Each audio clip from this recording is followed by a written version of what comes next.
Sejam todos bem-vindos ao canal Bíblia e Catequese, @TB Doutrina. Hoje vamos nos aprofundar num tema que gera muitas dúvidas: a nulidade matrimonial.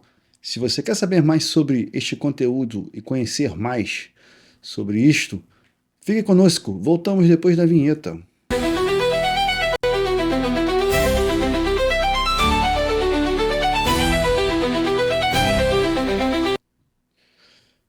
Hoje vamos entender o que significa a declaração de nulidade do matrimônio e como que está descrito no Código de Direito do Canônico. Mas antes, se inscreva no canal, curta e compartilhe nosso conteúdo para que mais pessoas possam ter acesso.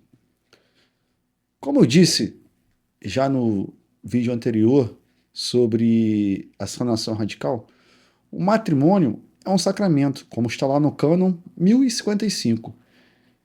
Lá diz que a aliança matrimonial, pela qual o homem e a mulher constituem entre si uma comunhão de vida toda, ordenada por sua índole natural ao bem dos cônjuges, e a geração e a educação da prole, foi levada entre os batizados à dignidade de sacramento por Cristo Senhor. E continua, a indissolubilidade de uma propriedade essencial.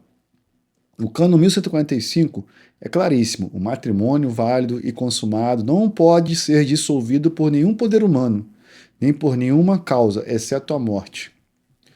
Portanto, a anulação de casamento na Igreja Católica não é um divórcio, é uma declaração de que o casamento foi inválido desde o início, ou seja, que não cumpriu os requisitos essenciais para ser considerado um sacramento. Isso significa que, aos olhos da Igreja, o matrimônio nunca existiu como vínculo sacramental. Todas as situações dos cânones do direito canônico deixarei na descrição do vídeo para vocês depois verem. Causas de nulidade do casamento. Vamos detalhar os motivos que podem levar à nulidade, citando a lei da Igreja, que é o direito canônico. Primeiro, impedimentos dirimentes, que está lá nos cânones 1083 a 1094. Eles são circunstâncias que tornam a pessoa inábil para casar. Primeiro, impedimento da idade. No cânone 1083, homem antes dos 16 anos e mulheres antes dos 14 anos. Só lembrando que o Código Civil Brasileiro, as pessoas só podem dar casamento com 16 anos. Então, esta lei também é válida para a Igreja. Só com 16 anos. Aqui no direito canônico está 14 mulheres, mas entende-se que tanto homens como mulheres de 16 anos. Impedimento de vínculo. Cânon 1085. Quem já é casado na igreja não pode casar de novo. Impedimento de ordem sacra. Cânon 1087. Bispos, padres e diáconos não podem casar.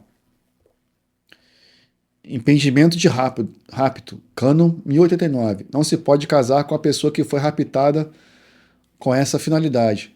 Impedimento de consanguinidade. Cânon 1091. Em linha reta, pai, filha, avó e neta.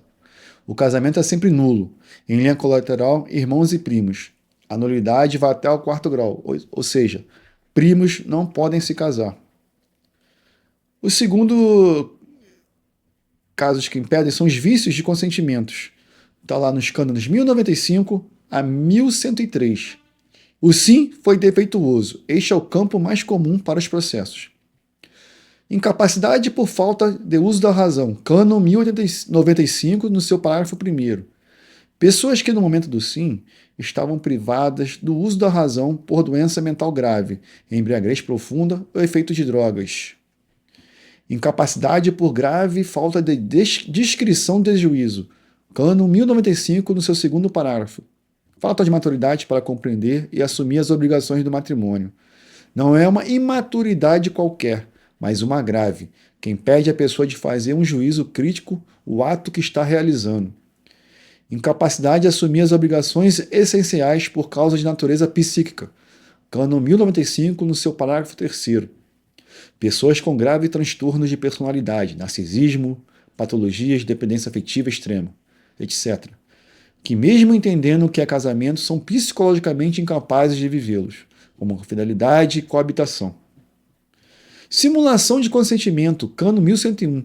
A pessoa diz sim, por fora, mas por dentro, com um ato positivo de vontade. Exclui o próprio matrimônio ou dos seus elementos essenciais.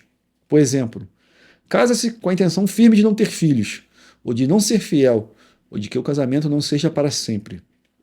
Erro sobre a pessoa ou qualidade da pessoa. Cano 1097. Enganar-se sobre a identidade física da pessoa, muito raro hoje, ou sobre uma qualidade que possui a natureza, pode perturbar gravemente o consórcio da vida conjugal. Exemplo, descobrir que o cônjuge é estéril e escondeu isso, ou que tem um vício grave ou uma orientação sexual diferente do que se esperava. Dolo, engano, cano 1098. Quando um dos noivos é enganado de propósito pelo outro para obter o seu consentimento. Coação e medo, cano 1103. Casar-se por causa de uma violência externa ou de um medo grave e incontornável.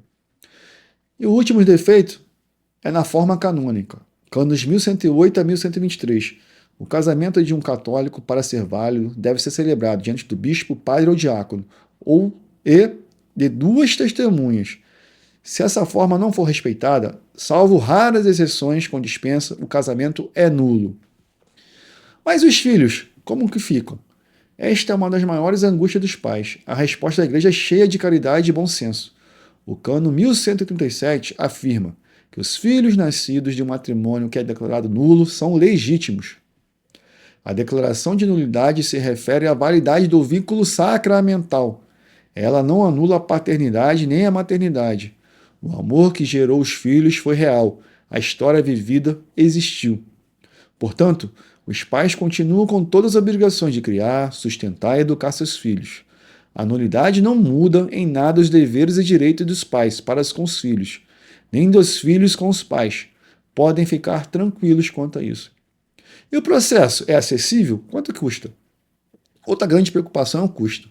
Muitas pessoas pensam que é um processo para ricos, mas isso não é verdade. O Papa Francisco, na reforma que promoveu com o documento Mistis Iudice Dominus Jesus, o Senhor Jesus, juiz clemente, insistiu muito na gratuidade do processo.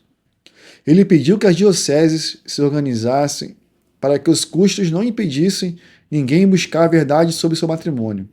O que existe são custos processuais, assim como na justiça comum, que servem para cobrir as despesas do tribunal, funcionários, peritos, correios, etc. Essas custas variam de diocese para diocese, mas não são um pagamento pela anulação. Importante, quem não tem condições de pagar pode e deve pedir a justiça gratuita. Nenhum processo pode deixar de ser aberto por falta de dinheiro. A pessoa comprova sua carência e o tribunal a isenta das custas. A reforma do Papa também criou um processo mais breve, para casos em que a nulidade é muito evidente e ambos os cônjuges concordam, tornando-se muito mais rápido e menos onoroso. Irmãos e irmãs, a lei da igreja não é um conjunto de regras frias. Ela é um instrumento para buscar a verdade e a justiça, sempre com o objetivo da salvação das almas. A declaração de nulidade não é um divórcio católico, mas um ato de verdade que pode libertar a pessoa para viver em paz com Deus, se for de sua vocação contrair um novo matrimônio válido na igreja. Não tenha medo. Se você vive essa situação, procure seu pároco, a Câmara Eclesiástica ou tribunal de sua diocese. A igreja está de braços abertos para acolher, escutar e caminhar com você. Se este vídeo foi útil para você, deixe seu like, compartilhe com quem precisa dessa informação e se inscreva no canal. Talvez esta informação não é importante para você, mas possa ajudar outras pessoas que você conheça. Então ajude nosso trabalho, compartilhando e like. E deixe nos comentários o que achou desse vídeo. Fique com Deus. Deus abençoe a todos que assistiram esse vídeo. Muito obrigado. Salve Maria e viva Cristo Rei.